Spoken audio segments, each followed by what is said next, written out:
नमस्कार, ABC news में आपका स्वागत है। मैं हूं अनुराग सक्सेना। उत्तर प्रदेश के हाथरस में हाल ही में हुई त्रासदी ने जहां स्वयंभू भगवान भोले बाबा द्वारा आयोजित सत्संग के दौरान भगदड़ में 121 लोगों की जान चली गई और कहा जाता है कि यह सब बाबा के चरणों की धूल लेने के चक्कर में हुआ, क्योंकि यह अंधविश्वास है कि यह धूल बड़ी बड़ी बीमारियां ठीक कर देती। ऐसे ही अंधविश्वास को लेकर भारत में एक राष्ट्रीय अंधविश्वास विरोधी कानून की आवश्यकता पर नए सिरे से चर्चा शुरू हो गई है। राज्यसभा में विपक्ष के नेता मल्लिकार्जुन खड़गे ने कर्नाटक और महाराष्ट्र जैसे राज्यों में मौजूदा कानूनों की तरह एक राष्ट्रीय कानून की वकालत की, जिसका उद्देश्य अंधविश्वासी प्रथाओं पर रोक लगाना है। ये राज्य कानून दुखद घटनाओं के बाद बनाए गए थे और इनका उद्देश्य व्यक्तियों को शोषण और हानिकारक अनुष्ठानों से बचाना है। तो आखिर कैसे ये कानून अंधविश्वास पर चोट पहुंचाएंगे? क्या इस कानून के आने से अंधविश्वास और धर्म का धंधा करने वालों पर अंकुश लगेगा? आज हम इस पर ही चर्चा करेंगे, क्योंकि सबसे बड़ी बात यह है कि ये ढोंग की जो दुकानें हैं, धर्म के नाम पर जो धंधा है, क्या इन पर कानूनी ताला लगेगा? क्या इन पर अंकुश लग सकेगा? इस पर चर्चा करने के लिए आज हमारे साथ खास मेहमान भी जुड़ रहे हैं चर्चा में। उनसे आपका परिचय करा देता हूं। हमारे साथ इस वक्त मौजूद हैं संतोष पांडे जी, आचार्य संतोष पांडे जी हैं, और हिंदू धर्म गुरु सुशील पाठक जी हमारे साथ मौजूद हैं। सामाजिक कार्यकर्ता सुनील द्विवेदी जी हमारे साथ मौजूद हैं, और हाई कोर्ट दिल्ली से हमारे साथ वकील प्रवीण ठुकराल जी भी मौजूद हैं। आप सभी मेहमानों का बहुत बहुत स्वागत है चर्चा में जुड़ने के लिए। सबसे पहली बात जो है, हम सभी जानते हैं कि हाथरस में जो हुआ वो पहली बार नहीं है। इसके पहले भी इस तरह के मामले कई बार सामने आए हैं, जहां पर धर्म के, आस्था के और हमारी भावनाओं के नाम पर धंधा होता आया है। और ऐसे कई बाबा हैं जिनके बारे में जिक्र किया, जो फेहरिस्त बहुत लंबी है।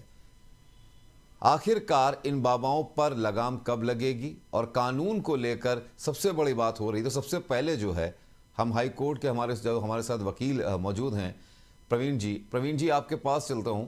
सबसे पहला सवाल आपसे कि सर, जो भी चीजें चल रही हैं इस देश में, और आज से नहीं है, बहुत पहले से हैं, आखिरकार इन पर रोक लगाने के लिए महाराष्ट्र और कर्नाटक जैसे राज्यों की तरह पूरे देशव्यापी एक कानून कब बनेगा और कैसे बनेगा? इस पर थोड़ा सा प्रकाश डालिए। सबसे पहले तो नमस्कार और धन्यवाद इस डिबेट में बुलाने के लिए मुझे। देखिए, जहाँ तक कानून बनने की बात है, जब किसी भी चीज की आवश्यकता होती है और कोई चीज बहुत ज्यादा जोरों पे होती है, तो उस चीजों पे मेरे ख्याल से डिबेट स्टार्ट हो जाती है। अन्यथा हम सब लोग सोए रहते हैं, ना इन चीजों की तरफ हमारा ध्यान जाता है। और जो हमारा एक रूटीन प्रोसेस है कि कोई घटना घटी तो 4 दिन शोर मचा, 5वें दिन फिर हम सब शांत। जी। महाराष्ट्र और कर्नाटका की आप बात कर रहे हो, दो कानून थे जो एक जो जहाँ तक महाराष्ट्र की बात है, 2013 में पास हुआ था ये। जी। और उसके बाद जो कर्नाटका का कानून है, ये भी कर्नाटका का कानून 2016 में विधेयक लाया गया था, वो प्रस्ताव पारित करके उसे पास किया गया था। क्योंकि कर्नाटका और महाराष्ट्र ऐसी स्टेट थी जहाँ काला जादू और मानव नरबलि के विषय में काफी ज्यादा वहां पर चर्चाएं चलती थी। और कुछ उन्मूलन कानून भी लाने की कोशिश की गई थी, क्योंकि आदिवासी पिछड़े वर्ग के कुछ ऐसे लोग थे जो इन चीजों में बहुत ज्यादा आडंबरों में विश्वास करते थे। उस कानून को लाने के बाद उस पर रोक लगी, बहुत हद तक रोक लगी। क्योंकि देखिए, कानून का अपने आप एक डंडा है, जिसकी वजह से आदमी अगर कोई चीज, इसे कहते हैं, रोकता नहीं, तो कम से कम उस पे उसकी अनदेखी करने से बचता जरूर है। अब जहां तक हमारे आज के इस वर्तमान परिप्रेक्ष्य की मैं अगर बात करूं, जो हाथरस का अभी घटनाक्रम जी। है, काफी दुखदायी घटनाक्रम है। 126-27 लोगों की इसमें डेथ हो गई है। और ये चीजें अपने आप में बताती हैं। देखिए, आस्था और आडंबर दो अलग अलग विषय हैं। आस्था एक ऐसी चीज है कि जिसे हम नकारात्मक रूप से नहीं ले सकते, क्योंकि आस्था भगवान के प्रति भी होती है। बिल्कुल। कोई भी धर्म हो, किसी भी धर्म के अनुयायी हो, हर किसी का अपने ईश्वर के प्रति कहीं ना कहीं आस्था होती है। जी। लेकिन दिक्कत उन लोगों से है जो आस्था का दुरुपयोग करते हैं, और जो शायद ईश्वर को भुला के खुद को ईश्वर के रूप में प्रस्तुत करने में लगे हुए हैं। लोगों के कमजोरियों का, वीकनेस का फायदा उठा के उनका मिसयूज कर रहे हैं। अब जो प्रेजेंट जो घटनाक्रम है, जो हाथरस का मुद्दा है, इसमें बहुत चर्चाएं चल रही हैं। अब इसमें डायरेक्टली हम बाबा जी पे दोष लगाएं, या प्रशासन की कमियों पे दोष लगाएं, या पुलिस के जो कार्यकलाप पे हम दोष लगाएं, ये तो एक इन्वेस्टिगेशन का पार्ट है। लेकिन कुल मिला के इस चीज के जो अंधविश्वास है, आडंबर है, इन चीजों पे कहीं ना कहीं रोक लगाने के लिए कानून होना बहुत जरूरी है। और उससे भी ज्यादा जरूरी है, देखिए जी। कानून सिर्फ लोगों को आगाह करता हम्म। है। लोग अगर खुद जागरूक नहीं होंगे तो ये चीजें बढ़ती रहेंगी, रुकेंगी नहीं। तो मेरे को ऐसा लगता है कि लोगों को जागरूक करना भी बहुत ज्यादा जरूरी है। कानून तो बनाना जरूरी है ही है, बिल्कुल। लेकिन लोग अगर जागरूक नहीं है तो उस कानून का कोई लाभ नहीं। नहीं नहीं, जी। बिल्कुल सही बात आपने कही है। हमारे साथ आचार्य यहाँ पर संतोष पांडे जी मौजूद है। आचार्य जी, जब भी हम धर्म की बात करते हैं, आस्था की बात करते हैं, तो हमने भी पढ़ा है गुरुर् ब्रह्मा गुरुर् विष्णु गुरुर्देवो महेश्वरा, गुरु साक्षात पर ब्रह्म तस्मै श्री गुरुवे नमः। यानी गुरु ही ब्रह्मा है, गुरु ही विष्णु है, गुरु ही महेश है। लेकिन शायद इसको कुछ ढोंगियों ने, कुछ तथाकथित बाबाओं ने बिल्कुल साक्षात इसको उतार लिया यथार्थ में, कि उन्होंने खुद को ही ब्रह्मा विष्णु महेश का अवतारी बता दिया है, जो हमारे धर्म हमारे शास्त्रों के विरुद्ध है। ऐसे में जो संत समाज है वो क्यों नहीं आवाज़ उठाता? आखिरकार आपकी आंखों के सामने धर्म धुरंधर हैं आप, धर्म आपकी वजह से टिका हुआ धरा पर। आखिरकार ऐसे जो बाबा हैं जो धर्म की आड़ में ढोंग कर रहे हैं, अपनी दुकानें चला रहे हैं, इन पर क्यों नहीं विराम लगता, इन पर क्यों नहीं अंकुश लगता? आज का यह विषय बहुत ही आपके चैनल द्वारा ये मुद्दा जो उठाया गया, ये बहुत ही इस भारत भूमि के लिए धन्यवाद का मुद्दा है। मैं आपको बताना चाहूंगा कि इन सभी ऐसी ताकतों को जो प्रोत्साहन देने वाला जो बीज है, उसका नाम है राजनीति। ठीक। अब लोगों के बीच में हमारे जो प्रमोटर्स हैं, सोशल प्रमोटर्स, अब वो सोशल प्रमोटर्स में कोई भी हो सकता है, जिसके पास दो चार व्यक्तियों को कोई बात अगर वो कहता है तो लोग उसकी बात का फेक करते हैं। आज तक का इतिहास उठा के देख लीजिए कि हमारे भारत में कोई भी व्यवस्था अगर बदली है, अगर अंग्रेज आए हमारे देश में मुगल आए, तो किसी के कहने पर, किसी के समझाने पे ही व्यवस्था बदली है। और वही कहने और समझाने वाला व्यक्ति प्रथम व्यक्ति होता है जो कैंसर के बीज के रूप में हमारे समाज में वह ऐसा पौधा लगा देता है कि जिससे सारी विकृतियां जन्म ले लेती। अब ये जितने प्रकार के बाबा ये समाज में आ रहे हैं, इसमें सर्व का सबसे पहला दोष जो जाता है वो जाता है ब्राह्मण को। देखिए, मैं भी ब्राह्मण हूं, मेरे साथ जो है मंच पे वरिष्ठ धर्मगुरु सुशील पाठक जी भी हैं। ठीक है, अन्य लोग भी समाज के वरिष्ठ हैं।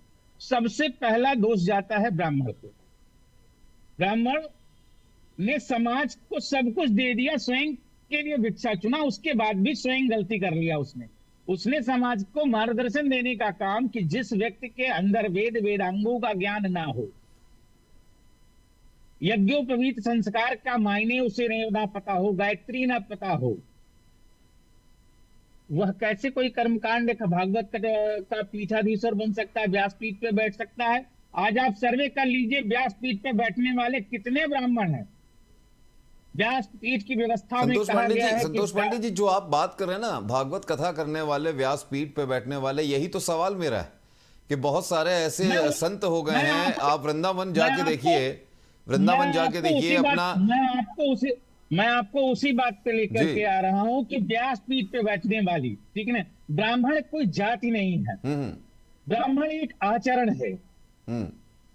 जो शांति की शक्ति है वो है ब्राह्मण।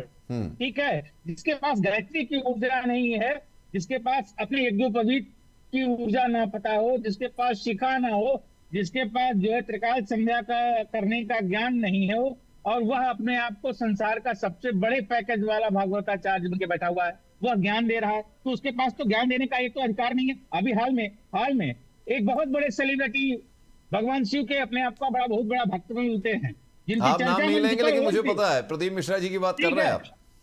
ठीक, तो मैं उन्हें नाम लेने में कोई डर नहीं है। जी जी, ठीक, वो अब उन्होंने ब्राह्मण का लिबास तो पहन लिया, लेकिन ब्राह्मण आचरण, टाइटल से कोई व्यक्ति ब्राह्मण नहीं हो सकता। ब्राह्मण व्यक्ति अपने आचरण से होता है, और वो ब्राह्मण अपना आचरण खोता जा रहा है। अच्छा, जब आचरण की हम बात कर रहे हैं संतोष पांडे जी, आप भी आचार्य हैं और आप भी देखा जाए धर्म धुरंधर हैं, धर्म की बात करते हैं।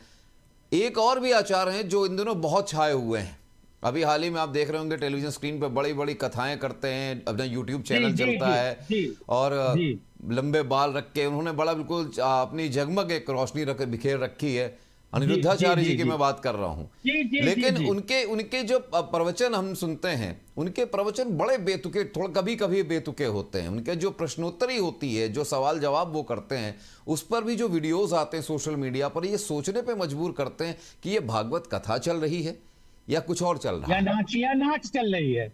उसको सीधे शब्दों में हमारे गांव के इलाकों में जो नाच होती थी, ठीक है ना, वो नाच करते हैं। धर्म आचरण की व्यवस्था नहीं सिखाते। जो जनरेशन बैठ करके वहां पे हमारे वृद्ध माताएं बहने बूढ़े, वो किसी भी कम्युनिटी से आते हों, जो उनके संवाद को सुन रहे हैं, जब हमारा टीचर और प्रीचर ऐसा है तो हम कैसे होंगे। तो समाज को मार्गदर्शन देने की जो व्यवस्था थी, जो विद्वानों की व्यवस्था थी, उसको तक निकाल दिया। और हर व्यक्ति का निजी स्वार्थ ही उसके पतन का कारण है। ये ऐसे बाबाओं का जन्म लेना, हमारे देश में छोटे छोटे बच्चों की नरबली करा देना, अब कि तुम्हें अचानक से ढेर सारी लक्ष्मी प्राप्त हो जाएगी, तुम्हारी ये मनोकामना सिद्ध हो जाएगी, तुम 5 बार इसके बिल्कुल। चक्कर लगाओ। हमारी वेद व्यवस्था में ऐसा कहीं कोई वर्णित नहीं है कि इनकी 5 बार परिक्रमा करने से तुम्हारी मनोरथ पूरा हो जाएगी। तुमको कर्म करना होगा, आचरण। भगवान श्री कृष्ण जी श्रीमद् भगवद गीता में संसार को समझाते समझाते चले गए, लेकिन उस धर्म के आचरण पर संवाद करके समाज में प्रेरणा देने वाला दशमलव मात्र में व्यक्ति है। अरे तो मात्र यही दशमलव यही तो मात्र सवाल व्यक्ति है, यही तो सवाल है आचार्य जी। सुशील पाठक जी हमारे साथ आप भी बैठे हुए हैं, धर्म गुरु हैं, धर्म धुरंधर हैं। सवाल आपसे भी बनता है कि जब आप जैसे धर्म गुरु हैं, जब बैठे हुए हैं, और आचार्य संतोष पांडे जी जैसे धर्म धुरंधर हैं, जो जब भागवत की कथा की बात चल रही है, तो आपको याद होगा आसाराम बापू की एक कथा हुआ करती थी, आजकल जेल में है। लेकिन उसके अलावा जितने भी बाबा आते जा रहे हैं, बाबा राम रहीम की बात कर लीजिए, उनके आचरण की बात कर लीजिए, चाहे आप बाबा स्वामी असीमानंद की बात कर लीजिए, या बाबा रामपाल की बात कर लीजिए, या राधे माँ की बात कर लीजिए, इतने नाम है, इतनी फेरिस्त है कि ख़त्म नहीं होती। और कई तो ऐसे वीडियोस भी सामने आते हैं कि ये कहीं पे तवा वाले बाबा आ जाते हैं, कभी बीड़ी वाले बाबा आ जाते हैं, कभी कोई सोना चांदी पहने हुए बाबा आ जाते हैं। मतलब ये सनातन धर्म का जो एक विहंगम दृश्य है, इसको रोकने का जो बीड़ा है, वो कहीं ना कहीं आप जैसे लोगों के आप लोगों के हाथ में होता है। फिर आप लोग इतना शांत क्यों? सनातन धर्म की रक्षा के लिए आप क्यों नहीं कुछ करते? सुशील पाठक जी। अनुराग जी। जी, मैं आपका बहुत बहुत धन्यवाद देता हूं, क्योंकि आपने एक बड़ा प्रश्न आज उठाया है। ये प्रश्न सराहनीय योग्य है। उस दिन भी आपने राधा रानी पर एक बड़ा प्रसंग उठाया, और आज भी आपका जो प्रसंग है, आप बधाई के पात्र हैं सबसे पहले तो। धन्यवाद। अब आता हूँ मूल बात पर। अभी आचार्य संतोष जी ने बहुत सही अच्छी बातें रखी। ऐसी बात नहीं, संतोष पांडे जी ने जो रखा विषय, बहुत मूल प्रश्न रखे। आपको एक छोटी सी बात बताता हूँ। जैसे हाथरस में भी कांड हुआ, हाथरस की एक दुखद घटना है जो हम सबको, पूरे देश को हिला दिया है। अभी यही स्थिति हमारी बरेली में बनने वाली है। बरेली में एक जगह है, आंवला में एक मनौना है, वहां पर एक ठाकुर ओमिंदर सिंह थे, जो कल तक झंडा उठाकर पार्टियों के जिंदाबाद मुर्दाबाद के नारे लगाते थे। आज वही वहां के महंत बन गए। उन्होंने सोशल मीडिया पर एक प्रचार किया कि खाटू श्याम कि यहाँ बाबा का प्रकट स्थल है। यहाँ लोगों का सोशल मीडिया पर उन्होंने अपने लोग लगा दिए, और उससे क्या हुआ, कई प्रदेशों के लोग वहां आने लगे। लाखों की भीड़ हर एकादशी को लगती है, और वहां सिर्फ क्या होता है, आप एक बोतल पानी नल से भर लाओ, पहले उनकी दुकान से बोतल खरीदो, फिर वो बोतल में फूंक मारेंगे और वो ठीक कर देंगे। ऐसा बिल्कुल गलत है। यही हाथरस में अभी घटना घटी है, यही हुआ है। अब हमें जागना पड़ेगा, न्यायालय में जाना पड़ेगा। अभी हमारे वकील साहब कह रहे थे, मुझे बिल्कुल उनकी बात से सहमत हूँ। ये कानून तो बनेगा, मगर कानून बहुत काम नहीं करेगा जब तक हम लोग नहीं जागेंगे। हमें संतोष पांडे जी जैसे लोगों को आगे आना पड़ेगा और इसके लिए बीड़ा उठाना पड़ेगा।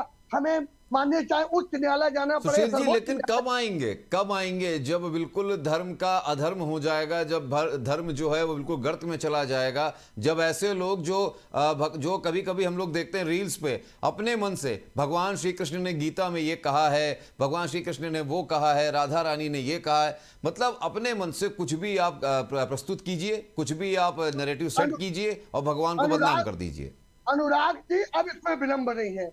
आपको वादा कर रहा हूं, अगली डिबेट से पहले मैं आपको खुद प्रस्तुत करूंगा कुछ दस्तावेज, मैं खुद न्यायालय जाऊंगा। ऐसे लोगों के खिलाफ हमें कठोर कार्रवाई के लिए आगे आना पड़ेगा और जी। इसके लिए हम सबसे पहले व्यक्ति हैं, आपको वादा कर रहे हैं आगे आने वाली डिबेट में कभी हम आपके सामने जिस दिन आएंगे, आपके सामने वो प्रमाण लेकर आएंगे कि ऐसे लोगों के खिलाफ कार्रवाई करनी चाहिए।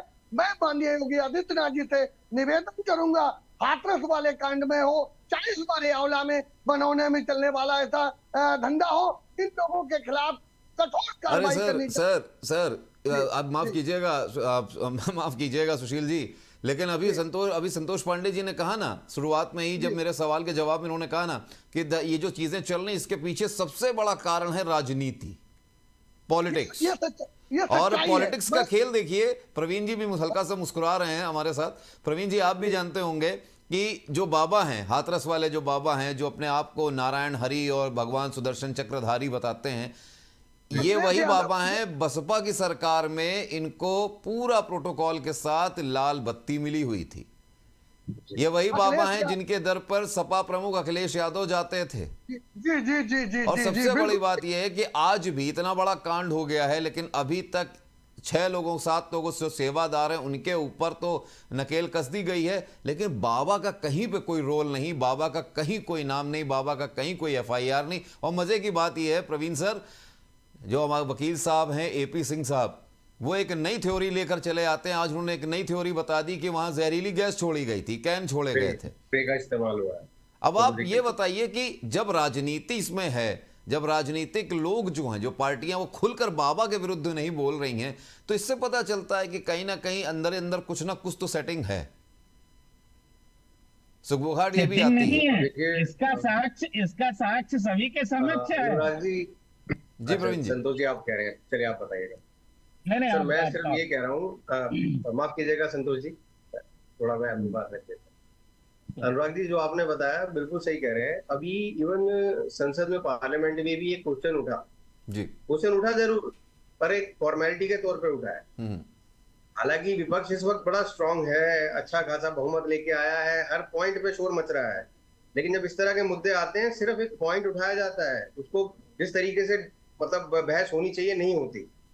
सर, क्योंकि सबको पता है ये जितने भी बड़े बड़े मतलब बाबाओं के ये सारे कार्यकाल में ये सब काम चल रहे हैं, चाहे कितना बड़ा नेता हो, सब उनकी जोड़ी पे माथा टेकने जाते हैं। वो सिर्फ धर्म के कारण नहीं जाते हैं, क्योंकि उन्हें पता है 3 से 4 लाख 5 लाख व्यक्ति उनसे जुड़ा है, वो कहीं ना कहीं किसी पार्टी का सपोर्टर है, वोटर। एक संदेश जाता है इलेक्शन के टाइम पे। और सर ये भी इसमें भी यही जा रहा है, इसमें भी यही जा रहा है। ये जो बाबा हैं ये जाटव हैं और इनके पास एक बहुत बड़ी लॉबी है और अभी उपचुनाव सिर पर है।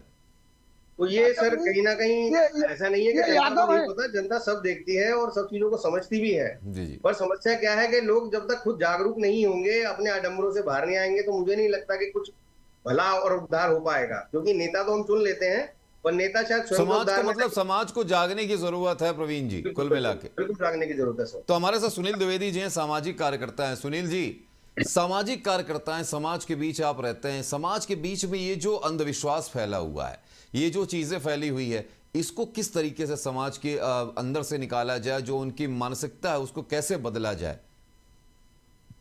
सबसे पहले विनम्र श्रद्धांजलि हमारे हाथरस कांड में हताहत हुए सभी लोगों को और उनको नमन। देखिए, हमारे बीच में आचार्य गण उपस्थित हैं। समस्या यह है कि हमारा जो धर्म है, हिंदू धर्म, वो बहुत पवित्र है, बहुत ही शाश्वत है।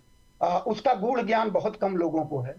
अब क्या हुआ कि समाज में एक वर्ग अचानक उठता है जो हर चीज में मार्केटिंग देखता है, जो हर चीज में व्यवसाय देखता है। अब कुछ बाबा लोग ऐसे उत्पन्न हुए, क्योंकि जो हमारी शाश्वत पद्धति है, जो हमारा नैतिक धर्म है, जो हमारा हिंदू धर्म है, अगर हम उसका पालन करते हुए चलते हैं तो वह हमें चरित्र निर्माण सिखाता है। हम समस्या से कैसे निजात पाए, उसके लिए हमें कैसे सदाचार अपनाना है, और वो एक लंबी प्रक्रिया है। बिल्कुल। आजकल झोला छाप डॉक्टरों का युग है, और झोला छाप डॉक्टर ये कहता है कि भाई ये 2 दिन की दवा ले जाओ और आप स्वस्थ हो जाओगे। तो जनता को भी अब वो बाबा चाहिए जो तत्काल फायदा देते हैं। अरे तो सुनील जी, सबसे बड़ी बात यह है तो- कि अब तो- तो ऐसे ऐसे बाबा हैं जो भीषण गंभीर बीमारियों का इलाज भी करने लगे। बिल्कुल, मैं आज उसी ही पे एक आ रहा हूं, बाबा अनुराग जी। का आज ही एक बाबा का वीडियो वायरल हुआ है, चित्रकूट में बैठे हुए हैं बाबा जी, जी। और वो पित्त की थैली का, जी। मैंने देखा वीडियो, पित्त की थैली का जो इलाज कर रहे हैं, वो पथरी का, वो दूर से ऐसे ऐसे करके कर रहे हैं, मतलब वो पथरी का इलाज कर रहे हैं, वो पथरी काट जी हाँ, रहे जी हैं, हाँ। और जो नहीं, नहीं। पेशेंट है वो बाद में मुस्कुरा बिल्कुल, के कह रहा है कि हाँ मुझे दर्द में आराम है। जी नहीं, वो तीनों जो पैथी हैं हमारी, आयुर्वेद, होम्योपैथ और ये आयुर्विज्ञान जो जी। है, वो सबके ज्ञाता है। कोई तेल दे रहा है, कोई पानी दे रहा है, कोई हैंड पाइप से दे रहा है, कोई अमरूद दे रहा है, कोई सरसों के दाने दे रहा है। अब समस्या ये आती है कि हमारी जो भोली भाली जनता है, वो तत्काल फायदे के लिए, तुरंत फायदे के लिए दौड़ के इन बाबाओं के पास जा रही है। आचार्य जी जैसे लोगों के पास आएगी तो आचार्य जी उनको वो ज्ञान देंगे जो उनका नैतिक विस्तार करेगा। आचार्य जी जैसे लोग मूल मुद्दे पे बात करेंगे, और मूल मुद्दे पे अगर बात करेंगे तो उसमें समय लगेगा। तो इन बाबाओं ने हमारी भोली भाली जनता को वो सब दिखाए कि आइए तुरंत दवा लीजिए और तुरंत फायदा। इस चक्कर में एक विषय तो ये हुआ कि ऐसे बाबा उत्पन्न क्यों हुए। ऐसे बाबा इसलिए उत्पन्न हुए कि लोगों को तत्काल फायदा चाहिए था, रोग से, दुख से, दर्द से, किसी भी चीज से।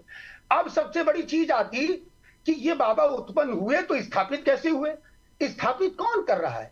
आप ही ने कहा 80,000 की परमिशन थी और 4-5 लाख लोग कैसे पहुंच गए वहां पे। 80 पुलिसकर्मी उनकी देखभाल के लिए है। एलआईयू क्या कर रहा था, 15 अगस्त 26 जनवरी की हमारे शहर में परेड होती है तो उसका 3 दिन पहले पूर्वाभ्यास होता है वकील साहब, और सारी व्यवस्था देखी जाती है। कोई माननीय जी हमारे क्षेत्र में आने वाले होते हैं, 2 दिन पहले एनएसजी आ जाती है और देखती है कहीं कोई अव्यवस्था न फैल जाए। वहां 5 लाख लोग उपस्थित हैं और भगदड़ हो जाती है। तो दोषी इसमें सब लोग हैं, दोषी प्रशासन भी है, दोषी अगर जनमानस है हमारा भोला भाला, तो प्रशासन भी उतना दोषी है। अच्छा अब आई सुनील बात जी, सुनील कि जी, इसके लिए करना क्या चाहिए। सर सुनील जी, ये आपको देखिए, सामाजिक कार्यकर्ता हैं यार, आप समाज में रहते हैं, ऐसा नहीं लगता कि जितने भी आप मेहमान हमारे साथ, मैं सबसे सवाल ये पूछ रहा हूँ, ऐसा तो नहीं लगता कि जब इन कथा प्रचारकों को, जब हम इन जो भागवत कथा करते हैं, या जो बाबा हैं, जो साधु हैं, जिनको हम देखते हैं, इनका इतना बड़ा लाव लश्कर होता है, इतनी गाड़ियाँ, महंगी महंगी गाड़ियाँ, इनके आश्रम देख लीजिए, इतने महंगे और इतने बड़े आश्रम, और फिर उसके बाद दान दक्षिणा से इन्होंने जिस तरीके से कई मंदिर बनवा दिए हैं, चाहे वो कितने भी धर्म स्थल देख लीजिए, अलग अलग सबके मंदिर बने हुए, सबके अलग नियम हैं, कायदे हैं, कानून हैं। कहीं ऐसा तो नहीं कि इन सबका जो ये एक वैश्विक रूप है, जो एक इतना बड़ा रूप है, जो देखा जाए तो कहते हैं ना कि धन है तो बिल्कुल सारी चीज़ें हैं, तो उस चीज़ों को देख के, कहीं उनके आडंबर को देख के जनता इतना प्रभावित हो गई है कि उनको लगता है कि इतने बड़े बाबा हैं तो कहीं ना कहीं कुछ तो इनके पास होगा। जी अनुराग जी, मार्केटिंग ये डेटा बैंक का खेल है, ये डेटा बैंक का खेल है। मार्केटिंग का, अनुराग जी, एक पुराना बड़ा फार्मूला है जो एमबीए में पढ़ाया भी जाता है, बड़ी देसी भाषा में, जो दिखता है वो बिकता है। अब ये बाबा, ये आडंबरी बाबा ये समझ गए हैं कि अपनी मार्केटिंग कैसे की जाए। अपने उत्पाद को उन्होंने सबसे पहले तो खुद को प्रोडक्ट बनाया, वो स्वयं उत्पाद बने और सबके बीच में पॉपुलर हो गए। अब उनके बनाए हुए उत्पाद बाजार में बिक रहे हैं। इस बात को वो समझ गए। आपका निशाना मुझे लग रहा है कि सीधे आप बाबा रामदेव को निशाना साध तो नहीं रहे कहीं? नहीं, देखिए, एक बाबा की बात नहीं है, सभी बाबा कुछ ना कुछ लेकर के आ रहे हैं ना। वो सबसे पहले तो स्वयं प्रोडक्ट बनते हैं। भाई स्वयं प्रोडक्ट बनते तभी तो लोग आपके पास आएंगे। दूसरी चीज, इन पे अंकुश क्यों नहीं लगता? जो दबी जबान से अभी आचार्य लोगों ने भी कहा और हमारे वकील साहब ने भी इस बात को रखा, अधिवक्ता महोदय ने भी कहा, विद्वान अधिवक्ता महोदय ने, कि कहीं ना कहीं इनको संरक्षण प्राप्त है। और संरक्षण इस बात का प्राप्त है कि जिनके पास 5 लाख की भीड़ है या 4 लाख की भीड़ है, तो उसपे तो मत्था सारे जनप्रतिनिधि टेकते हैं। अभी देखिए ना, हाथरस में कौन लोग होकर के नहीं आए, सारे विपक्ष के लोग होकर के आए। किसी का भी वक्तव्य आप सुन लीजिए, किसी भी व्यक्ति ने बाबा के विरुद्ध एक शब्द नहीं कहा है। यही सवाल तो मेरा प्रवीण जी, यही सवाल तो मेरा था सुनील जी। अधिवक्ता महोदय जानते होंगे हमारे पास एफआईआर में भी अभी बाबा का नाम कहीं अंकित नहीं जी। तो समस्या ये है सामाजिक रूप से, और हमारे धर्म गुरुओं को हम सबको मिलके अब एक मुहिम का हिस्सा बनना पड़ेगा। इन आडंबरी बाबाओं को उखाड़ फेंकना होगा और उसके लिए एक सख्त कानून की जरूरत है कि विनय न मानत जल जड़ गए 3 दिन बीत, बोले राम सकोप तब भय बिन हो न प्रीत। अब इन बाबाओं को भय दिखाने की आवश्यकता आ चुकी है, जिसमें हम आप और लोकतंत्र का चौथा स्तंभ जिसमें अनुराग जी आप भी हैं, हमारे आदरणीय अधिवक्ता महोदय, हमारे आदरणीय धर्म गुरु हैं, इन सबको एक मुहिम का हिस्सा बनना पड़ेगा। यही मेरा कहना है इस विषय के ऊपर।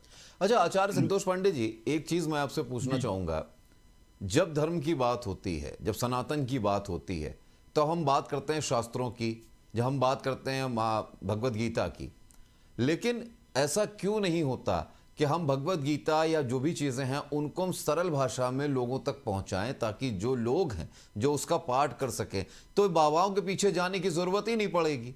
क्योंकि बाबा उनको बुलाते तो भागवत कथा सुनाने के लिए, लेकिन वहाँ ढोल नगाड़े मंजीरे के साथ वो गा गा के जो सुनाते हैं, उसके बाद महिलाएं जो ख़ास तौर से आनंदित होती हैं, और उसके बाद फिर खेल चालू होता है। जैसा कि आपने सुना, बाबा जो आसाराम बापू हैं उनकी भाषा शैली आपने सुनी होगी, जो महिलाओं की लिपस्टिक तक पहुंच जाते थे।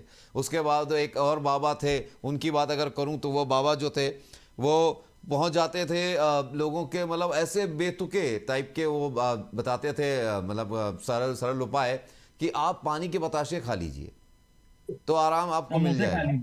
आप पर्स में पैसे रखना शुरू कर दीजिए, महिला के पर्स में महिला का पर्स लेके चलना शुरू कर दीजिए।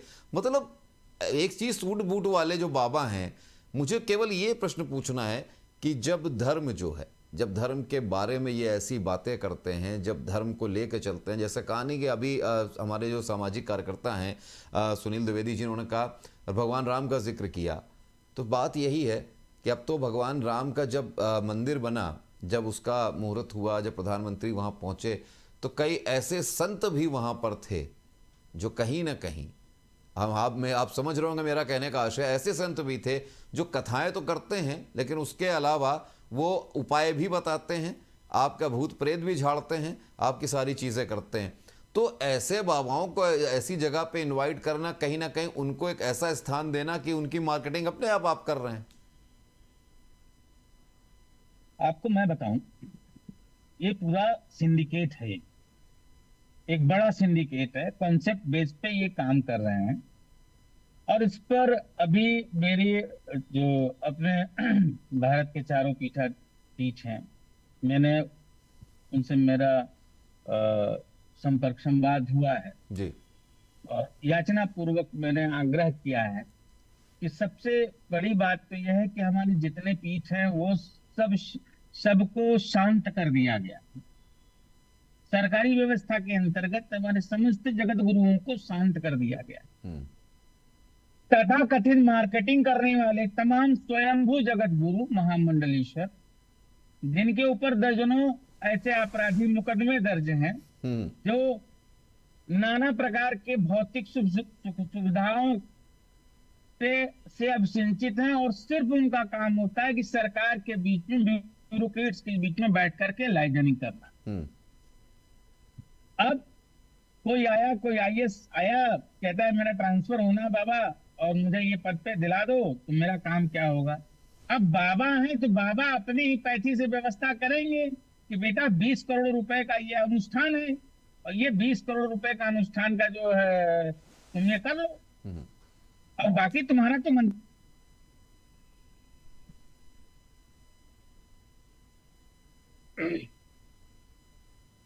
जी, इस तरीके से बात करके उनको उगाही, क्योंकि उनके पास एक बड़ा मास होता है। तो हमारी जो जगत गुरुओं से संवाद हुआ है कि हमने पिछले आपके राधा रानी प्रसंग में जब डिबेट पे हम लोग थे, तो हमने कहा कि अभी धर्म संसद की व्यवस्था हमारी हो रही है ना। तो हम एक धर्म संसद की व्यवस्था पे काम कर रहे हैं कि जो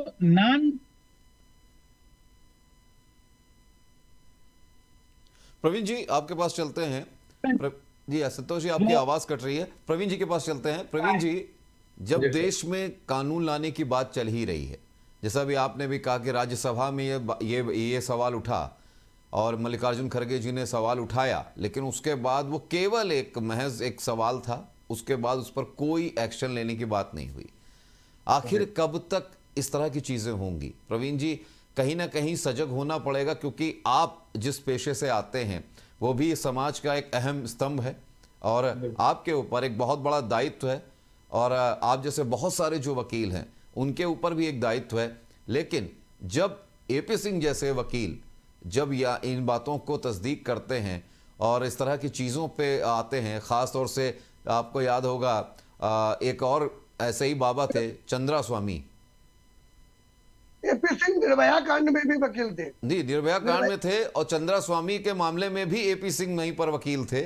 और लगातार ये ऐसे मामलों में प्रकट होते हैं कि जहां पर विवादित होता है। और अभी सचिन के मामले में वो पाकिस्तान से जो एक महिला आई थी उसके भी वकील सीमा हैदर, उनके भी ये वकील थे। कमाल की बात ये है कि एक ऐसा पेशा जिसके पास लोग न्याय के लिए जाते हैं, इंसाफ के लिए जाते हैं, भरोसा करते हैं कि वकील साहब हमारे साथ हैं, और ऐसे वकील कहीं ना कहीं आपको नहीं लगता कि जैसे सनातन धर्म में कई ऐसे आचार्य हैं, कई ऐसे बाबा हैं जिनको सुधारने की जरूरत है, जिनको नकारने की जरूरत है, उसी तरीके से आपके भी समाज में एक आपका जो वर्ग है उसमें भी कहीं ना कहीं सुधार की जरूरत है? भगवान दास, अनुराग जी, आप बिल्कुल ठीक कह रहे हैं। देखिए, कोई भी विभाग हो, कोई भी एक डिपार्टमेंट हो, कम्युनिटी हो, हर जगह एक जैसी सोच के व्यक्ति कभी भी नहीं मिलेंगे। आप बिल्कुल। पत्रकार हैं, आपकी सोच अलग हो सकती है, आपके कोलीग्स की सोच अलग हो सकती है। देखिए, दो चीजों को मिक्स नहीं कर सकते। एक है प्रोफेशनल एथिक्स। एक डॉक्टर है, अगर उसके पास कोई हार्डकोर क्रिमिनल भी अगर जाता है, लेट अस सपोज कोई दाऊद इब्राहिम भी अगर चला जाए, उसका धर्म क्या कहता है? पहली चीज है, वो उन्हें पता है कि ये क्रिमिनल है, समाज के लिए, देश के लिए ये ठीक नहीं है, पर उसका धर्म क्या कहता है कि उसकी रक्षा करना उसका दायित्व है। इसी प्रकार एक वकील का भी दायित्व है। अगर मेरे पास कोई व्यक्ति आता है अपनी परेशानी लेके, तो प्रीमा फेसाई में उस पर कंसल्टेशन अपना लगाऊं। हाँ, वो मतलब बात ठीक सनातन है। धर्म की अगर भाषा में कहें, जी, शरण में जी, आए हुए की रक्षा करना जरूरी है। जी। देखिए, ये हमारा काम है, चाहे लेकिन जो राष्ट्र मेन की काम है अस्मिता, वो कोर्ट का है। सही गलत का फैसला कोर्ट करती है। हम चाहे पक्ष का एक तरफ से पक्ष रखें या अपोजिट पार्टी का पक्ष रखें, हमारा काम सिर्फ पक्ष रखने का है। सही और गलत को जांचना, उस पर निर्णय देना, ये काम कोर्ट का है। ठीक है, ये तो एक दायित्व की बात है। लेकिन आपकी बात ठीक है, एक सामाजिक प्राणी होने के कारण और समाज का हिस्सा होने के कारण ये निजी तौर पे हमारा दायित्व है, हम सही और गलत का एक निर्धारण करें और प्रयास करें कि सही चीजों के लिए हम मिलकर उस लड़ाई को आगे लेके चलें। अच्छा प्रवीण जी, प्रवीण जी, ये जो मामला है अंधविश्वास का, और जिस तरीके से महाराष्ट्र की हम बात कर रहे हैं, वहाँ अंधविश्वास जो उन्मूलन और जो निवारण जो अधिनियम बना, उसके बाद कर्नाटक की हम बात कर रहे हैं। इसी तरीके से अगर हम बात करें बिहार, झारखंड, छत्तीसगढ़, उड़ीसा जैसे असम में भी, वहाँ पर डायन हत्या को रोकने के लिए एक कानून बना, उसको लेकर चार चीजें चल रही। तो आपको नज़र से, आप वकील हैं, वरिष्ठ वकील हैं आप, मैं आपसे पूछना चाहता हूं कि एक ऐसा कौन सा कानून आना चाहिए राष्ट्रव्यापी, देशव्यापी, कि ऐसे ढोंगी बाबाओं की दुकानों पर पहली बात तो अंकुश लगे, क्योंकि जनता तो भोली है। जनता आज इस बाबा के दर पर, जनता कल उस बाबा के दर पर। जनता तो देखिए सीधी सी बात है, सिर्फ बाबा ही नहीं, जनता ज्योतिषाचार्यों के दर पर भी पहुंच जाती है, क्योंकि उसको निवारण चाहिए। आप उसको पत्थर भी आप पन्ना बोल के बेच देंगे तो वो भी खरीद लेगा। लेकिन बात यह है कि सबसे पहले तो देश में कानून है, और कानून का पालन, जैसे हम लोग कहते नहीं, अभी सुनील द्विवेदी जी ने कहा कि एक झोला छाप डॉक्टर है, तो उसके लिए भी कानून है, उसके अंदर भी डर होना चाहिए। तो ऐसे बाबाओं के लिए आप एक वकील हैं, मैं आपसे पूछना चाहूँगा, ऐसा कौन सा प्रोविज़न है, ऐसा कौन सी धारा है, या ऐसा कौन सी एक कानून लाने की ज़रूरत है? देखिए अनुराग जी, आप ठीक कह रहे हैं, कानून की तो सख्त तौर पे जरूरत है, क्योंकि कुछ राज्य हैं जिन्होंने इस तरह के फैसले लिए और उन कानूनों को बना के लागू भी करा। लेकिन इस तरह के और भी कई पिछड़े राज्य हैं जहां पर अभी इस प्रकार की प्रथाओं का बहुत ज्यादा बोलबाला है, आडंबरों का बोलबाला है। अब अगर हम अपने आसपास के परिप्रेक्ष्य में बात करें, हम शहरों में रहते हैं, मैं खुद दिल्ली में रहता हूँ, आसपास हरियाणा को देख लें। अभी कुछ समय पहले बाबा राम रहीम जी का बहुत ज्यादा व्याख्यान चला था, हम सबको पता है, चाहे वो आशाराम जी हो, चाहे कहीं हो। 8-10 बाबाओं की लिस्ट तो इस वक्त मेरे पास है जो जेल में है इस टाइम। वो इस प्रकार के हैं राम रहीम जी, जो खुद शायद अपने आप को एज अ हीरो भी लॉन्च करते हैं, अपने भगवान के वस्त्रों को धारण करके अलग अलग प्रकार से लोगों को आडंबर भी करते हैं। वो अपने ऊपर मूवीज भी बनवाते हैं, गाने भी चलवाते हैं। तो ये लोगों को भी तो समझना चाहिए ना कि भगवान में और इस प्रकार के लोगों में क्या फर्क है। मैं तो पहली चीज तो यही कहूंगा, जहां तक कानून की बात है, ये देखिए राज्य सरकारों के पॉलिटिकल विल की भी एक बहुत जरूरत है जी। अब मैंने जैसे आपको पहले बताया, लोग वोटों के लालच में ऐसे बाबाओं के शरण में जाते हैं राजनीतिक के लोग, चाहे वो पक्ष के हो चाहे विपक्ष के हो, सबको वोट चाहिए। उन्हें ये नहीं दिखता कि क्या आडंबर हो रहा है, क्या लोगों का हरास हो रहा है, क्या बुरा हो रहा है, वो ये नहीं देख रहे। वो ये देख रहे हैं कि मेरा फायदा, निजी फायदा किसमें है, मेरी पार्टी का फायदा किसमें है। अगर महाराष्ट्र और कर्नाटक ने कानून लागू किया तो मैं इस चीज के लिए अप्रिशिएट करूंगा। उन्होंने उस चीज को, समस्या को समझा और उसके उन्मूलन के लिए काम किया। इसी प्रकार से अलग अलग राज्य हैं, वो भी चाहे तो इस प्रकार की पॉलिटिकल बिल लाके पक्ष और विपक्ष एक प्रकार से इसमें अपना वोटिंग करके इसको लागू करवा सकते हैं। राज्य पे काफी पावर्स है इसके लिए। और अगर सभी राज्य चाहें और सभी, देखिए लोकसभा के हर जगह से, हर स्टेट से मेंबर आते हैं, तो इस चीज पे प्रॉपर डिस्कशन हो, चाहे पक्ष हो या विपक्ष हो, एक प्रॉपर कानून लाया जा सकता है। और कानून तो देखिए बनाने वालों के ऊपर है। अगर वो खुद ही इन शरणों में पड़े रहेंगे, सिर्फ अपने आप को बचाना और वोट कास्ट करवाना अपने फेवर में, लोगों को एक तरफा मैंडेट लेके जाना, तो फिर तो ये चीजें कभी भी संभव नहीं है। फिर तो मैं वही कहूंगा कि लोगों को जागरूक होने की जरूरत है। क्योंकि अगर पॉलिटिकल पार्टी, लेकिन कहीं ना कहीं एक चीज प्रवीण जी, एक चीज मैं कहना चाहूंगा, मैं मतलब एक डाउट है मेरे मन में, मैं आपसे पूछना भी चाहूंगा। कई बार मैंने ये प्रश्न अपने मेरे जहन में आया कि जब एक राष्ट्र नेता, जब एक राजनेता, वो जब एक जनप्रतिनिधि होता है तो वो पूरे एक समाज का जनप्रतिनिधि होता है, वो किसी एक धर्म का नहीं होता। लेकिन जब यही जनप्रतिनिधि जब अपने धर्म का खास तौर से प्रचार करने लगते हैं दूसरे धर्म को छोड़ के, तो कहीं ना कहीं दूसरे धर्म के जो नेता हैं वो अपने धर्म का प्रचार ज़्यादातर करने लगते हैं। तो इसमें कहीं ना कहीं जो सबसे ज़्यादा धर्म, उनकी धार्मिक, मुझे लगता है धार्मिक उन्माद की जो बात है वो राजनेताओं से ही उठ के आती है, जो कहीं ना कहीं डिलीवर होती है लोगों तक कि ये हमारे नेता हैं, ये हमारे धर्म के नेता हैं।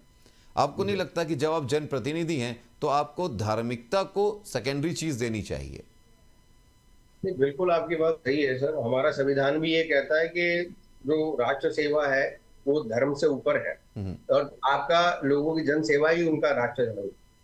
लेकिन क्योंकि इस चीज का तो बहुत गहरा विषय है, बहुत ज्यादा तो मैं इस पर टीका टिप्पणी नहीं करना चाहूंगा। नहीं, इसलिए मैं कहना चाह रहा हूं क्योंकि संसद में अभी हाल ही में हमने देखा है ना कि एक, आपको पता होगा, विपक्ष के जो हमारे नेता हैं और खास तौर से चेहरे हैं, राहुल गांधी, वो भगवान शिव को लेकर, भगवान शिव की तस्वीर लेके पहुंच गए थे, वो गुरु नानक देव की तस्वीर लेके पहुंच गए थे, वो जीसस की तस्वीर लेके पहुंच गए थे। और उसके बाद उन्होंने उससे पहले हिंदू धर्म के ऊपर भी टिप्पणी कर दी थी। बाद में प्रधानमंत्री के खड़े होने के बाद उन्होंने उसको करेक्शन किया था। और शंकराचार्य जी ने, पहले तो शंकराचार्य जी जो हैं, पहले तो उन्होंने उसके विरोध में कहा, और अभी कल जो उनका वीडियो आया शंकराचार्य जी का, उन्होंने कहा कि नहीं, मैंने पूरा वीडियो सुना है, उसमें हिंदू धर्म के ऊपर कोई आक्रमण नहीं था। अब ये बात समझ में नहीं आती कि क्या बयान में भी राजनीति है क्या? देखिए सर, मैं कुछ बोलना चाहूंगा। जो आज की डेट में हो रही है, हर कोई अवसरवादी है। जिस प्रकार कहता है कि जहां उन्हें अपना लाभ लगता है, चाहे वो हिंदू पक्ष हो, चाहे मुस्लिम पक्ष हो, चाहे कोई और कम्युनिटी हो, वो उस प्रकार का गुणगान शुरू कर देते हैं। इसमें कोई दो राय। लेकिन फिर भी मैं ये कहूंगा कि जब आप एक शपथ लेके एक ऐसे पद पे आसीन होते हैं जहां आपके पास पावर भी है, जहां आपके पास करने के लिए एक वे आउट निकालने के लिए भी रास्ता है, लेकिन अगर आपके पास पॉलिटिकल विल नहीं है, आप जनमानस के लिए बड़ी बड़ी बातें करते हैं लेकिन आप उसकी बेसिक रिक्वायरमेंट को नहीं समझते, आप उन समस्याओं के निदान के लिए प्रयास नहीं करते। एक प्रश्न तो जरूर उठाया मल्लिका अर्जुन खड़गे साहब ने, जैसा कि आपने बताया, लेकिन उसमें जो बहस होनी चाहिए थी वो नहीं की। कारण बड़ा स्पष्ट है, क्योंकि सबको जरूरत है, सबको माथा टेकना है, सबको। नहीं, बिल्कुल सही बात कही। संतोष पांडे जी, आप कुछ कहना चाह रहे थे आचार्य जी? देखिए, इस समस्या का हल अगर सरकार चैतन्य हो तो 1 मिनट का काम है। उनको सिर्फ सेना के नियम का अनुपालन करना है। हमारे सेना में धर्मगुरु नियुक्त होते हैं, लेकिन वहां चारों धर्मगुरु होते हैं। हाँ, हम ये कहाँ कह रहे हैं कि सिर्फ अगर हम ब्राह्मण हैं तो सिर्फ हिंदुओं की बात करेंगे। जी जी। वहां तो मुस्लिम गुरु भी होते हैं, वहां सिखों के नहीं, भी इसलिए होते हैं, मैं कह रहा हूं ना, क्योंकि जब हम अंधविश्वास की बात करें ना आचार्य जी, तो ये अंधविश्वास केवल सनातन धर्म तक ही सीमित नहीं है। ये आप ये भी जानते सारे हैं। कल्चर चर्च में- चर्च minority चर्च में के है, जो चर्च के में वीडियो भी है। आते रहते हैं कि एक झटके में वो जो गर्म तवे के हाँ, ऊपर करंट जीरे की है। तरह लोग हिलने लगते हैं, वो भी आपने देखा होगा। उसके अलावा कई लोगों को देखा है जो सनातन धर्म से जुड़ी हुई महिलाएं अपने बच्चों को लेके मस्जिद के बाहर खड़ी हो जाती हैं और नमाज के बाद जो लोग निकलते हैं वो फूंक डालते हुए ताकि बुरी नजर ना लगे। आपको हम बताएं, अभी एक सर्वे आया है, इस अभी 2024 में 5 लाख से अधिक लोगों को, हिंदू लोगों को क्रिश्चियन बनाया गया है। तो सबसे बड़ा और सवाल उसका आचार्य जी सी- ये है ना, सबसे बड़ा सवाल तो ये उन लोगों पे नहीं उठता, क्रिश्चियंस कम्युनिटी पे नहीं उठता। ये सबसे बड़ा सवाल उठता है कि आखिरकार सनातन धर्म के उन लोगों के साथ ऐसा हुआ क्या? सनातन धर्म तो के उन जो लोगों अपने को जो अपने उनके को धर्म से समाज जुड़े का रहने की ठेकेदार कवायद कहते क्यों हैं, नहीं की गई? जो अपने को समाज का लोग, जो ये सनातन, एक पहली बात तो अनुराग जी मैं आपको बता दूं कि ये जो सनातन शब्द है, ठीक जी। है ना, इस सनातन शब्द का मीनिंग -1% में लोगों को पता है। लोगों को पता ही नहीं है कि what is the actual definition of Sanatana. Sanatana is a pure pure filter word of the dharma. अर्क जिसे कहते हैं, अमृत जिसे कहते हैं, वह है सनातन। उतना शुद्ध इस सृष्टि में जो है -1% में कोई व्यक्ति है। और हमारा इसका इस पूरी व्यवस्था बिगाड़ने का जिम्मेदार हमारे जो धर्मगुरु हैं, हमारे जो धर्मगुरु हैं, उनकी आलस्यहीनता, आचरणहीनता, निजी स्वार्थ। आज अभी आपने थोड़ी देर पहले कहा कि शंकराचार्य ने यह बयान दिया। शंकराचार्यों की व्यवस्थाओं पर ताला लगा दिया है सरकार ने, उनको उनकी समस्त स्वतंत्रताओं को छीन लिया। सच्चाई ये है। अब शंकराचार्यों के पास हमारे जितने देवालय हैं, जितने बड़े बड़े मंदिर हैं, बिना पैसा दिए हम कैसे हिंदू राष्ट्र में चल रहे हैं? बिना पैसा दिए हम किसी भी मंदिर में जाने के लिए, हमारे पास पैसा नहीं है, मैं अपने भगवान को जल नहीं चढ़ा सकता, मैं उनके गर्भगृह में नहीं जा सकता। आप देखिए ना उज्जैन महाकाल की स्थिति, किसी भी मंदिर की स्थिति आप देख लीजिए। आपके पास पैसा नहीं है तो आप उन्हें भगवान से नहीं मिल सकते। इस सरकार ने वो काम कर दिया, जिसका देन है ऐसे ऐसे जो रक्त बीज के तरीके से ये गंदे बाबा जन्म जो ले रहे हैं, जो हमारी बहन बेटियों की असमत के साथ, हमारे धर्म के साथ, हमारे धर्म सिद्धांत के साथ, हमारे वेदों के साथ जो खिलवाड़ कर रहे हैं, उसकी ये नाजायज। सुशील जी, धर्म गुरुओं के ऊपर बहुत बड़ा सवाल उठा दिया आचार्य जी ने, और आप धर्म गुरु हैं, सबसे बड़ी बात है कि आप प्रेरणा स्रोत हैं। आप क्या कहना चाहेंगे इस पे? क्योंकि कहीं ना कहीं ये बात सही भी है, क्योंकि जो धर्म गुरु होते हैं, धर्म के साथ गुरु हैं, जो गुरु हैं, जो साक्षात धर्म को पालन कराने वाले हैं, अगर वही सुप्त अवस्था में पड़े रहेंगे तो समाज का क्या होगा? आचार्य संतोष जी और अनुराग जी दोनों से ये वादा कर रहा हूं, आज के बाद ये सुशील पाठक तो प्रबल आवाज लेकर आएगा। ये बहुत, अभी हमारे प्रवीण जी ने बहुत अच्छी बात कही, कानून की जरूरत तो है, पर कानून के साथ में हमें लोगों को अवेयर करने की जरूरत है। अभी जितने बाबाओं के नाम आए जो जेल में है, उनमें से एक भी ब्राह्मण नहीं है। आप उठा कर देख लीजिए अनुराग जी, एक भी उनमें ब्राह्मण नहीं है, क्योंकि ब्राह्मण जी मैं आपको अभी सुशील जी, दूसरी सबसे बड़ी बात एक प्रश्न मैं पूछना चाहता हूं। 14 बाबाओं की लिस्ट थी जिसे अखाड़ा परिषद ने, उन 14 बाबाओं को ढोंगी कहा था, जिसमें से गुरमीत राम रहीम और आसाराम बापू, राधे माँ, ये सब वो नाम है। इनमें एक और बाबा थे, उनका नाम मैं बता दूं, सच्चिदानंद गिरी, जिनके बारे में आपने सुना होगा। ये प्रयाग में महामंडलेश्वर की उपाधि पा चुके थे, और असल बात यह है कि ये शराब कारोबारी थे नोएडा के, और इनका असली नाम था सचिन दत्ता। अब एक सचिन दत्ता शराब कारोबारी महामंडलेश्वर बन जाता है, उसके बाद विवाद खड़ा होता है। बात यह है कि आखिरकार एक शराब कारोबारी इतनी बड़े ओहदे तक, इतने बड़े पद तक, महामंडलेश्वर के पद तक कैसे पहुंच जाता है? और जब सबसे बड़ी बात है, उसको तो शुरुआत में ही रोक देना चाहिए ना। अनुराग जी, मैं यहीं पर शुरुआत कर रहा हूँ। यही सिर्फ स्थिति बरेली में मनोना की है। जैसे आपने अभी कहा, मैं आपको कह रहा हूँ, इस पर डिबेट की जरूरत है। यहाँ पर वो व्यक्ति क्या था, वो कल तक राजनीतिक दलों के झंडा उठाता था, जिंदाबाद मुर्दाबाद करता था। जब उसकी राजनीति नहीं चली, उसने आंवला के कुछ बनियों को इकट्ठा किया, एक समिति बनाई, और समिति बनाकर सोशल मीडिया पर कुछ प्रचार किया। अरे सुशील जी, सबसे बड़ी बात यह है ना कि अगर हम ऐसी डिबेट करेंगे, ऐसे लोगों के बारे में बात करेंगे सुशील जी, तो उसमें एक बात लोग ये कहेंगे ना कि ऐसे तो जब स्वामी जो अपने महर्षि वाल्मीकि थे, पहले तो वो डकैत थे, लोगों को लूटते थे, नहीं, उनकी हत्या नहीं, करते नहीं, थे, नहीं, उसके देखिए, बाद वो महर्षि बने। क्या लोगों को सुनिए, सुधरने का मौका नहीं मिलना चाहिए? लोग तो ये भी कह देखिए, देते हैं कभी कभी। देखिए अनुराग जी, इस पे दोनों में बहुत अंतर है। महर्षि वाल्मीकि में और जो आज के लोग हैं, इन दोनों में बहुत अंतर है। महर्षि वाल्मीकि ने तपस्या कर वो साधना प्राप्त की, जिससे वो वाल्मीकि रामायण लिख दी। राम के पहले उन्होंने वो लिख दिया जो राम ने अवतार लेकर किया। ये वाल्मीकि, महर्षि वाल्मीकि और आज के जो ढोंगी तथाकथित बाबा हैं, इनकी दोनों की तुलना नहीं की जा सकती। आपको मूल बात पे आता हूँ। एक, जैसे मैं आपको छोटी सी बात बता रहा हूँ कि कोई भी नल में से जल लाकर उसे फूंक देकर वो जल किसी को शुद्ध नहीं कर सकता। यदि अगर ऐसा होने लगे तो इन डॉक्टरों का, बड़े बड़े जितने डॉक्टर पढ़ के आ रहे हैं, अस्पताल है, इनकी जरूरत ही नहीं है। फिर तो यही बाबा सबको ठीक कर देंगे। वही तो मेरा सवाल है कि फिर एमबीबीएस कराने की और लोगों को पढ़ाई कराने की, बच्चों को डॉक्टर बनाने की जरूरत ही नहीं है।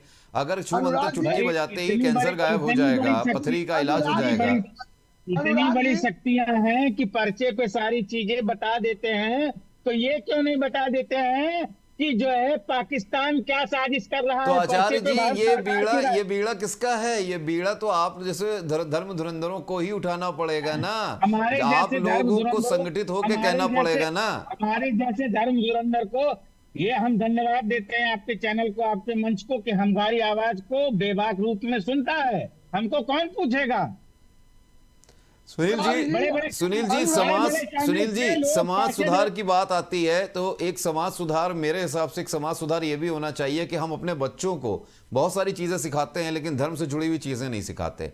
और कई बार तो ऐसे ऐसे लोग भी हैं जिनको मैंने भी नजदीक से देखा, जानता हूं कि जिनकी खुद की दुकानें नहीं चली, जब उन्होंने कोशिश की, जब खुद की दुकानें नहीं चली तो अपने बच्चों को, बच्चियों को उन्होंने इस फील्ड में उतार दिया है, बचपन से लेकर अब तक, और रील्स बना के उनको ज्ञान दे के कहीं ना कहीं धर्म प्रवक्ता या देखा जाए धर्म प्रचारक बना रहे हैं, कथावाचक बनाने के प्रयास में हैं। और सबसे बड़ी बात यह है, एक छोटा सा QR कोड दे दिया जाता है कि जन सेवा के लिए आप उस QR कोड पे स्कैन करके दान करें। ये जो दान शब्द लग जाता है, तो हमारे यहाँ महादानी तो बहुत सारे लोग हैं, ये नहीं सोचते वो दान का कितना प्रतिशत दान में जा रहा है, क्योंकि ऐसे रील्स बनाए जाते हैं। वो दान लेने के अधिकृत भी नहीं है। दान लेने का इस सृष्टि पर सिर्फ एक मात्र अधिकार ब्राह्मण को है, वो भी संकल्प द्वारा। ये तो भिक्षाटन है। में अनुराग जी, धर्म और राजनीति, जल्दी से सर, बिल्कुल जल्दी। धर्म और राजनीति, ये it was a passion of life, ये जीवन का एक पैशन हुआ करता था। अब शुद्ध रूप से ये दोनों व्यवसाय बन चुके हैं। अब आज की डेट में एक नौजवान जब तैयार होता है तो एक तो जेईई मेंस की तैयारी कर रहा होता है, एक नीट की तैयारी कर रहा होता है, और दो नौजवान ऐसे होते हैं, एक जो किसी विधायक जी का झंडा ढो रहा होता है, माननीय विधायक जी के साथ सेल्फी ले रहा होता है। हाँ, विधायक जी के और सांसद जी के साथ बिताए हुए कुछ यादगार पल आज समाज के विषय पे गंभीर चर्चा हुई, ठीक है सब, जबकि वो चाटुकारिता के लिए वहां पे गए थे। नंबर 1, एक वर्ग ऐसा है जो किसी मठ या मंदिर में किसी महंत जी के साथ उनकी लग्जरी गाड़ी में बैठने लगता है और वो भविष्य का उत्तराधिकारी हो जाता है, क्योंकि वो देख रहा है कि यूपीएससी क्रैक करने में हमें मुखर्जी नगर जाना पड़ेगा, जूते घिसने पड़ेंगे, माँ बाप को खेत खलिहान बेचना पड़ेगा। शॉर्टकट में तुरंत फॉर्च्यूनर पे चढ़ना और तुरंत हवाई जहाज पे चढ़ना, तुरंत धर्म संसद और संसद के दरवाजे पे पहुंचने का सबसे आसान तरीका ये है, या तो आप धर्म में चले जाइए और चाहे आप राजनीति में चले जाइए। दुर्भाग्य से इसमें नुकसान किसका होता है? हिंदू समाज का होता है।